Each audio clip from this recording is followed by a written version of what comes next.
Welcome to Learning as I Grow 365, a storytelling adventure. Today I want to talk about this age-old comparison. I don't know if it's gotten to the point of a debate about country people and town people and why country people have too much manners and town people have no manners. And it all sort of tend to get wrapped up and oversimplified in a good morning. Town people be like, why country people are walk and tell everybody good morning? Country people are like, why town people don't have no manners? Like a good morning, and nah, take nothing off for you to say good morning. I want to offer the suggestion that distinction actually betrays or reveals a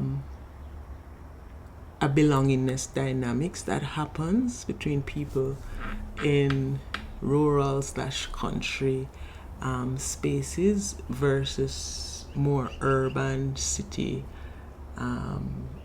centers. And there is a connection that goes a long way in terms of individual well-being. So again, oversimplified as manners, country people have manners and town people have no manners. One of the things that comes from the act of telling somebody good morning is that unconscious sense of visibility and belonging. You belong to a space, and so country people don't want nothing more than the good morning. Except in a neighborhood, the good morning lead to other types of connection, where you talk about, where you're going, a little. It's very relaxed in some instances. So morning, sort of maintaining that bond and connection with your neighbors and people around, and that transcends into other kinds of relationship, of social support, and working together. Versus in urban spaces, it's a lot more insular, and so a good morning is neither here nor there because I'm task focused. Listen, I'm here to get the business sorted out. Chances are in a hurry, but it also reveals that the community spaces are not as connected. So you go home, you go into your house, you mind your business in your house. I don't need to say howdy to my neighbor. I mean, we don't need to be friends. And so I think this conversation needs some deeper look in the role of this seemingly simple act of saying good morning. And then you realize, like, you're going to certain spaces and the act of saying good morning and not getting good morning back has an impact on the person. Like, you feel a level of coldness, you feel detached, you feel out of place. But what's going on in the mind of a person who that is not the norm? It's not the norm for people to just come in smiling, saying good morning, good afternoon, hello, how you do.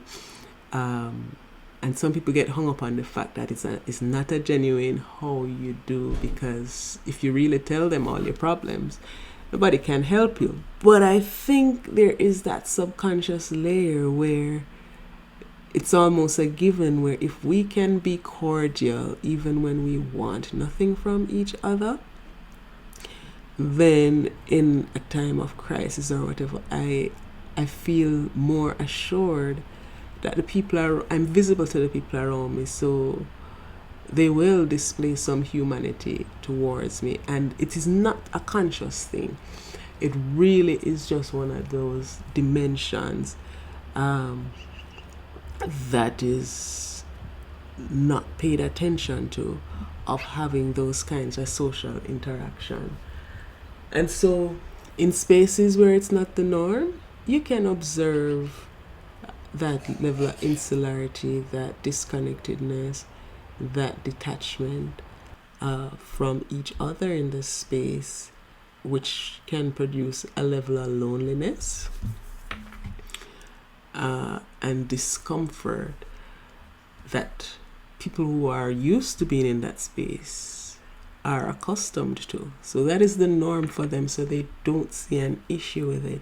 What stood out for me though is that the people who want the connection, you see the difference. I think about walking down the road. I have a 3-year-old who is friends with everybody.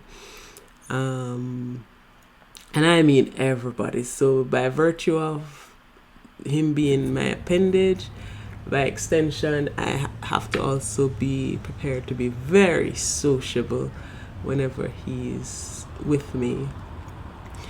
And it was through him that I made this observation where we'd be walking down the street and young, old, in between, it don't matter who, he's waving hi, and I'd watch his face when the person smiled and waved back. He was his bouncy, smiling self, but whenever he said hi and the person is either face deep in their phone or they just walk by serious with a scowl, you'd see him kind of like second guess himself, and his facial expression changes to that sense of doubt, like, okay, was I not supposed to say hi to that person? So that for me, or that I interpreted as, not in a sense, it's not quite experienced as rejection. It's more experienced of that boundary of we are not connected, failure to connect kind of thing. And so when we think about the country people versus town people, oversimplified, I keep saying it's oversimplified, as country people have manners and town people do not. It really is a way of being for the two groups of people. And so country people tend to have a lot more of that social connection and ties to the people around them. And so it can be jarring to navigate a space where people put up that wall of, no, we have no relationship, we have no connection, not even to the point of saying good morning. So tell me, what do you think? Why are country people more socially connected than people in urban spaces, town people? It's the lifestyle, their lifestyle forces that drive that. Everybody is busy, on the go, have their appointments, there's so much hustling and bustling when you live and work in the city that your life gets reduced to that kind of very, very small center. And sometimes that center is individual or your small group of friends, versus in rural spaces where, yes, we have responsibilities, yes, we have appointments and things to get to, but over time, that notion of being connected with your neighbor emerged as an important piece of getting to those tasks, and